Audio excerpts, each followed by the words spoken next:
اللهم صل على محمد وآل محمد.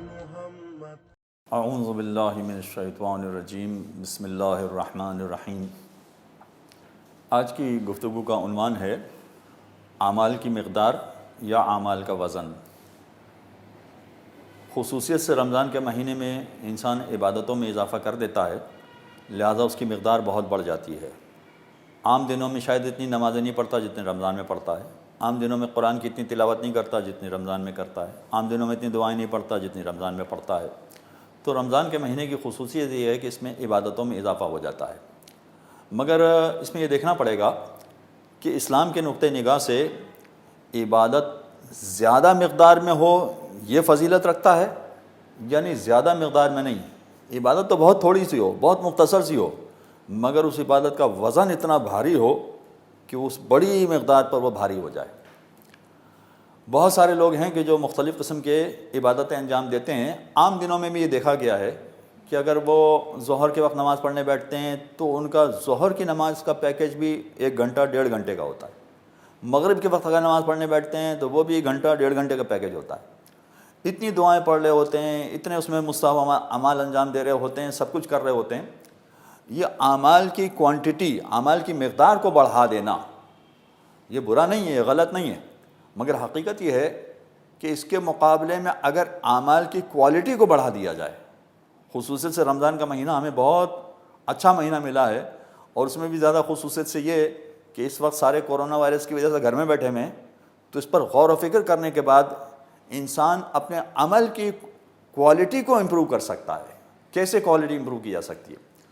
آپ چاہے کئی گھنٹے عبادت انجام دیں، مگر اس عبادت میں کہیں نہ کہیں کوئی خامی ہوگی تو بات نہیں بنے گی.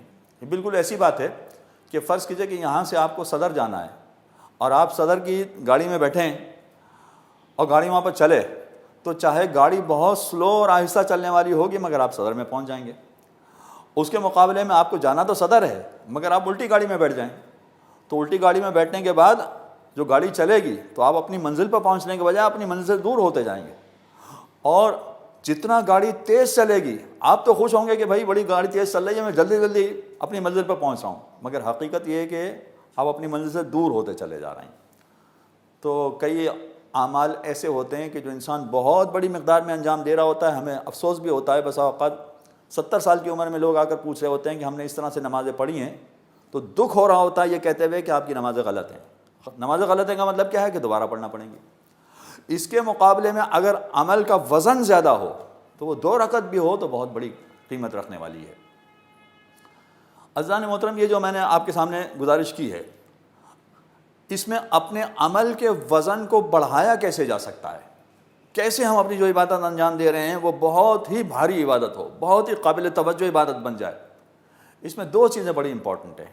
نمبر 1 یہ کہ جو عبادت انجام دی جا رہی ہے اس کا صحیح علم حاصل کیا جائے، اور پھر اس کے کمال کا علم بھی حاصل کیا جائے. ایک تو یہ صحیح علم حاصل کیا جائے کا مطلب ہے کہ میں فقہی مسئلے کی بات کر رہا ہوں کہ انسان نے جو نمازیں پڑھی ہیں وہ صحیح فقہی مسئلے کے مطابق، جو وضو کیا ہے وہ صحیح فقہی مسئلے کے مطابق، جو روزہ رکھا ہے یا جو غسل کیا ہے یا جو دوسری عبادتیں انجام دی ہیں وہ صحیح فقہی مسئلے کے مطابق. مجھے یاد ہے ایک زمانے میں جب میں خواتین میں درس دیا کرتا تھا تو زمانے میں ایک خاتون نے جو باقاعدہ ہمارے درس میں آتی بھی تھیں، بعد میں ہمیں فون کر کے، ہم نہیں جانتے ہیں کون خاتون ہیں، بعد میں ہمیں فون کر کے انہوں نے پوچھا تھا کہ ہم نے حج کیا تھا مگر حج میں طہارت کے ایک مسئلے میں غلطی ہو گئی تھی. آپ کو معلوم ہے کہ خواتین کے طہارت کے مسائل زیادہ ہوتے ہیں. طہارت کے ایک مسئلے میں غلطی ہو گئی تھی تو کیا ہمارا حج صحیح ہو گیا یا صحیح نہیں ہوا؟ اصل میں طواف میں غلطی ہوئی تھی. تو ہمیں مسئلہ معلوم تھا مگر یہ اس زمانے میں 2 لاکھ کا مسئلہ تھا، حج 2 لاکھ میں ہوتا تھا یا شاید اس سے بھی کم میں ہوتا تھا. تو ہم نے یہ باقاعدہ مسئلہ پوچھوایا تھا تو نتیجہ ہی نکلا کہ نہیں، چونکہ طواف میں طہارت کی غلطی تھی لہٰذا وہ طواف صحیح نہیں ہوا، اور بہت ممکن ہے کہ طواف صحیح نہیں ہوا تو حج بھی غلط ہو گیا. تو آپ جانتے ہیں کہ لوگ عبادتوں پر عبادتیں انجام دے رہے ہوتے ہیں مگر صحیح طرح سے عبادت انجام نہیں دی جاتی. اور صحیح کا مطلب ہے کہ سب سے بنیادی بات تو یہ ہے کہ وہ عبادت فقہی مسئلے کے مطابق ہو، ایک چیز. دوسرا یہ کہ اپنی عبادت کو کمال تک پہنچانے کے لیے لازم ہے کہ پھر جس توجہ کے ساتھ وہ عبادت انجام دینا چاہیے وہ توجہ ہوگی تو وہ عبادت کمال کو پہنچ سکتی ہے۔ مثلا اب میں آپ کے سامنے ایک مثال پیش کر رہا ہوں۔ ہم روزانہ نماز پڑھتے ہیں اور بے تحاشا نمازیں پڑھ رہے ہوتے ہیں، فقط واجب نمازوں کی بات نہیں ہے، مستحب نمازیں بھی بے تحاشا پڑھ رہے ہوتے ہیں، اپنے مرحوم کی قضا نمازیں بھی پڑھ رہے ہوتے ہیں، یہ ساری نمازیں پڑھ رہے ہوتے ہیں، مگر آپ جانتے ہیں کہ جو نمازیں ہم پڑھ رہے ہوتے ہیں بس مصلی پر حاضر ہوتے ہیں، باقی ذہن کہاں ہوتا ہے پتہ نہیں ہوتا۔ اب میں آپ کے سامنے ایک مثال پیش کرتا ہوں، ذرا غور کیجیے آپ اس پہ۔ فرض کیجئے کہ ایک شخص کا انتقال ہو گیا، اس کو غسل دیا جانے لگا، اس کو حنوط لگایا گیا، اس کو کفن پہنایا گیا، نماز جنازہ پڑھی گئی، اور اس کے بعد جنازہ اٹھا کے اس کو قبرستان میں لے گئے۔ قبر تیار تھی، اس کو قبر میں ڈال دیا گیا، دفن کر دیا گیا۔ دفن کرنے کے بعد لوگوں نے قبر برابر کر دی، قبر برابر کر دی، لوگ تو چلے گئے، مگر جیسے کہ روایت میں ہے، آپ جانتے ہیں نا کہ قبر میں سوال و جواب ہوتا ہے۔ سوال و جواب جب ہونے لگا اس شخص کا تو ایک مرتبہ یہ گھبرایا، پریشان ہوا۔ اس کی پریشانی کو دیکھ کر میں ایک مثال کے طور پر فقط بات کر رہا ہوں، پروردگار نے فرشتوں سے یہ کہا کہ بھائی ایسا کرو کہ اس نے نمازیں نہیں پڑھی اس لیے بہت پریشان ہے، اس کو 2 رکعت نماز پڑھنے دے دو۔ آپ بتائیے، قبر کے اندھیرے میں کفن پہن کر، حنوط لگا کر اگر یہ 2 رکعت نماز پڑھنے کھڑا ہوگا تو کیسے نماز پڑھے گا؟ اس کی نماز کیسی ہوگی؟ آپ اندازہ کر سکتے ہیں؟ کیا ذرا سی بھی توجہ ادھر ادھر جائے گی کہ میری اولاد کو کیا ہوا، میرے پیسے کو کیا ہوا، میرے مال کو کیا ہوا، میرے گھر کو کیا ہوا، میرے کاروبار؟ ذرا سی بھی توجہ ادھر ادھر جائے گی؟ نہیں، اب تو یہ پروردگار کی بارگاہ میں کھڑا ہے، لہذا پوری توجہ کے ساتھ۔ تو ایک تو یہ پتہ ہو کہ عبادت کیسے صحیح ہوتی ہے، دوسرا یہ بھی اس کو پتہ ہو کہ عبادت کمال تک کیسے پہنچتی ہے۔ یاد رکھیے کہ عبادتیں کمال کو ایسے نہیں پہنچ سکتی ہیں۔ اب میں کیا کروں، ایک بڑی عجیب بات ہے، پروردگار نے انسانوں کے قتل کو بہت بڑا جرم سمجھا ہے۔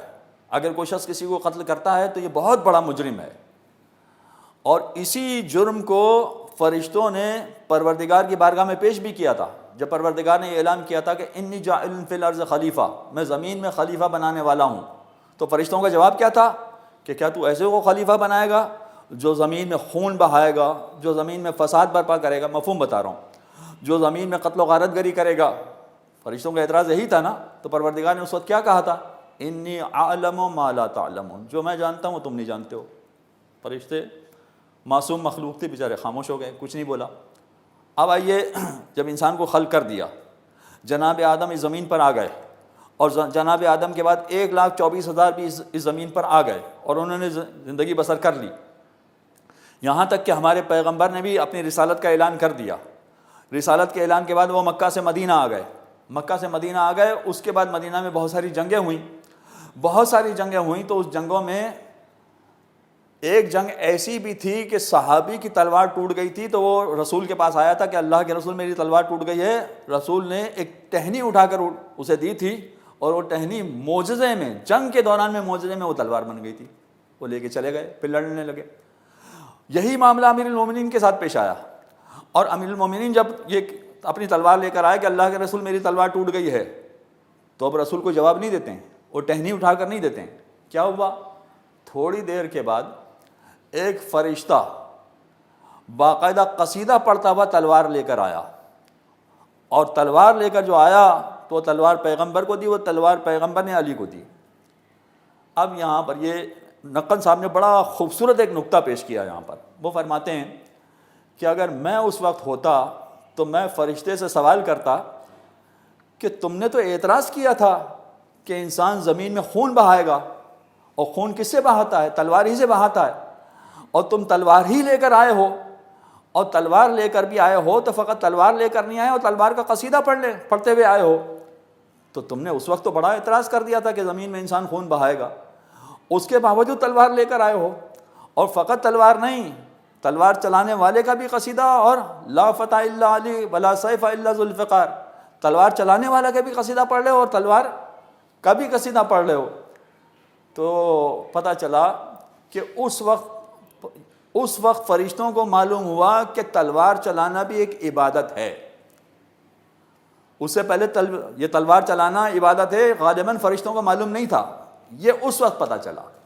اب یہ تلوار چلانا اگرچہ انسان کا خون بہانا ہے، مگر یہ کتنی بڑی عبادت بن گئی کہ پیغمبر نے باقاعدہ ایک جنگ کے بارے میں یہ اعلان کیا تھا کہ ضربۃ علی یوم الخندق کے افضل من عبادت ثقلین، علی کی ایک ضربت ثقلین کی عبادت سے افضل ہے۔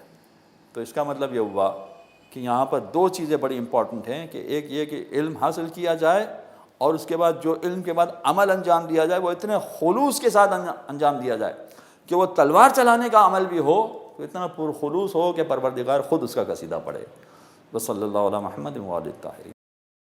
اللهم صل على محمد وآل محمد